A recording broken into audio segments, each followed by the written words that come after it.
புதுசா மேரேஜ் ஆனவங்களுக்கு ஏன் நம்மள நெறைய பேருக்கு இந்த இட்லிய சூப்பரா சாஃப்ட்டா சுட்டு எடுக்கிறது ஒரு பெரிய டாஸ்க்காவே இருக்கும். ஸோ அதுக்கெலாம் வந்து பார்த்திங்கன்னா, இந்த சோடா மாவு போடுறது அந்த மாரி அப்படி இப்படின்னு நெறைய டெக்னிக்லாம் இருக்கும். ஸோ அதெல்லாம் வந்து ஹோட்டலுக்கு ஓகே. ஏன்னா என்னைக்காவது ஒரு நாள் தான் ஹோட்டலில் போய் சாப்பிடுவோம். பட் நம்ம வீட்ல ரெகுலரா நம்ம குழந்தைங்களுக்கு, ஹஸ்பண்ட்க்குலாம் குடுக்கறதுக்கு அதெல்லாம் போடாம எப்படி சூப்பரா சாஃப்ட்டா இட்லி ரெடி பண்ணலான்னு சொல்லிட்டு இந்த ஷார்ட்ஸில் பார்க்கலாம். நான் இப்போ வரைக்கும் 5:1 ரேஷியோ தான் யூஸ் பண்ணுறேன்.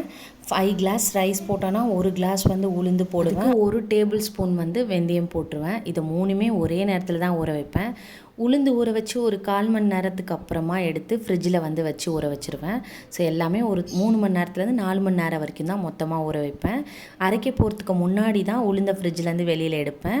கிரைண்டரில் உளுந்து போட்ட உடனே வந்து ஒரு 4 டேபிள் ஸ்பூன் வந்து அவல் எடுத்து ஊற வச்சு அதையுமே அரிசி அரைக்கும் போது கூட சேர்த்து அரைப்பேன். சூப்பராக இருக்கும். நீங்கள் இப்படி ட்ரை பண்ணி பாருங்கள். ரொம்ப சிம்பிள் தான். கண்டிப்பாக நம்ம சேனலை சப்ஸ்கிரைப் பண்ணிக்கோங்க. பாய்.